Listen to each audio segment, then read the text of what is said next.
Assalamualaikum warahmatullahi wabarakatuh. Ketemu lagi anak-anak dengan saya untuk pembelajaran geografi. Sebelum kita mulai, saya ingin mengingatkan untuk pertemuan yang pertama dahulu kita telah membahas tentang bab-bab yang dipelajari dalam ilmu geografi SMA kelas 10. Terus kita sudah mengetahui juga tentang pengertian dasar geografi.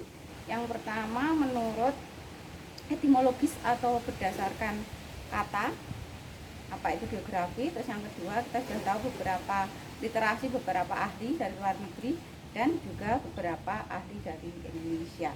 Untuk bab selanjutnya bisa disimak pada video PPT di bawah ini. Kita akan bahas geografi SMA kelas 10 bab 1 konsep dasar geografi. Pertemuan kedua kita akan bahas pengembangan pandangan geografi. Pandangan geografi dibagi menjadi 5. Yang pertama, pandangan geografi klasik. Yang kedua, pandangan geografi modern abad ke-18. Ketiga, pandangan geografi akhir abad ke-19. Keempat, pandangan geografi abad ke-20. Kelima, pandangan geografi mutakhir. A. Pandangan geografi klasik. Pada zaman Yunani kuno, pengetahuan tentang bumi sangat dipengaruhi oleh mitologi.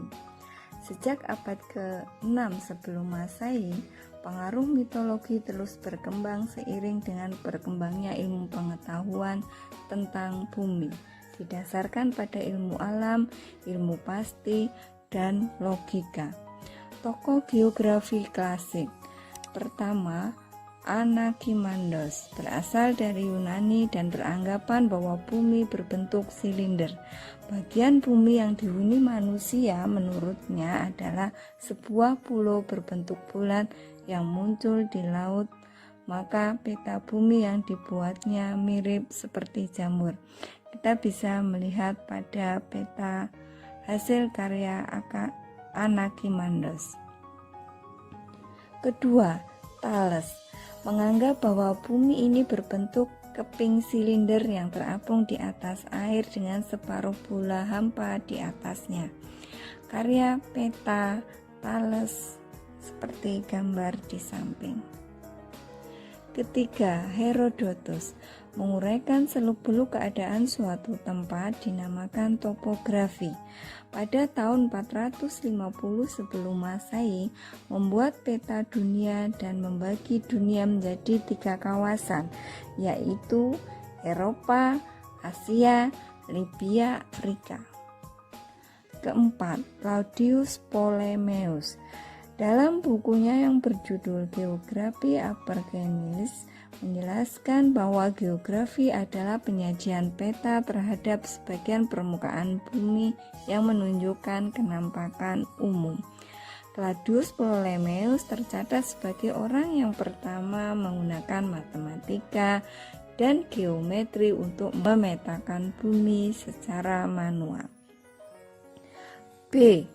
Pandangan geografi modern abad 18.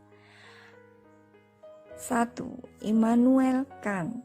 Objek studinya adalah benda-benda atau gejala-gejala yang keberadaannya tersebar dalam ruang atau space.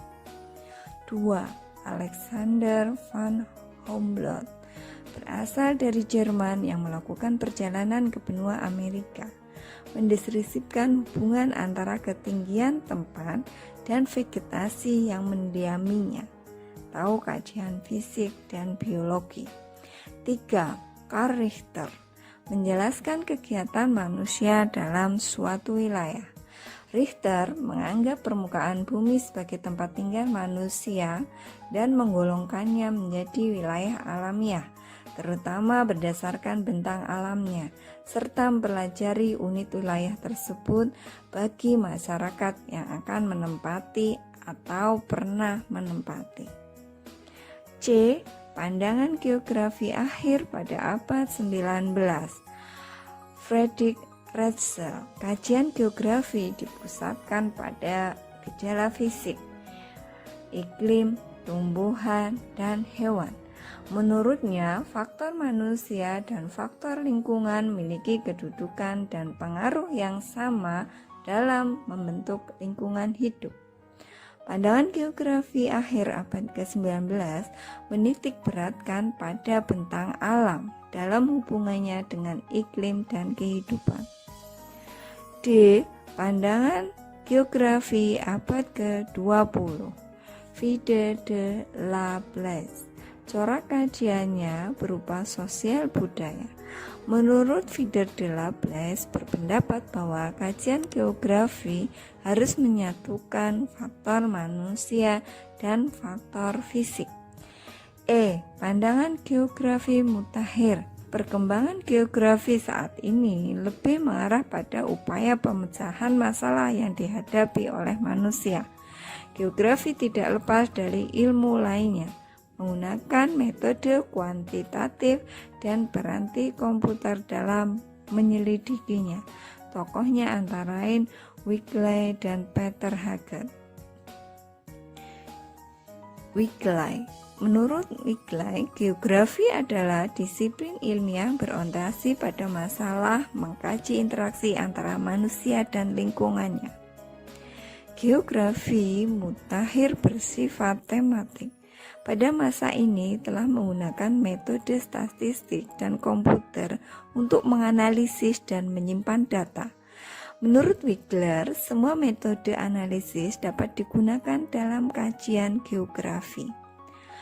Dalam perkembangannya, ilmu geografi dibagi menjadi dua paham, yaitu satu, fisis determinis, beranggapan bahwa kehidupan manusia ini sepenuhnya dikendalikan oleh faktor alam seperti iklim, cuaca, dan lain sebagainya.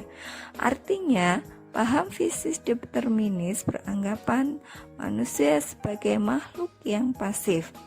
Kedua, posibilis, beranggapan bahwa faktor manusialah yang paling dominan dalam kehidupan, sehingga faktor alam dapat diantisipasi oleh perkembangan teknologi. Artinya, posibilis beranggapan manusia sebagai makhluk yang aktif. Oke, demikian pembelajaran kali ini tentang perkembangan ilmu geografi dari permulaan ilmu geografi itu ditemukan sampai geografi modern. Terus untuk tugas nanti kamu bisa kerjakan modul yang telah dibagikan halaman 3 dan halaman 4. Nanti bisa kamu kerjakan di rumah dan kirim ke email saya. Oke, demikian pembelajaran kali ini. Sekian, terima kasih. Jangan lupa jaga kesehatan, jaga diri, tetap semangat belajar di rumah. Wassalamualaikum warahmatullahi wabarakatuh.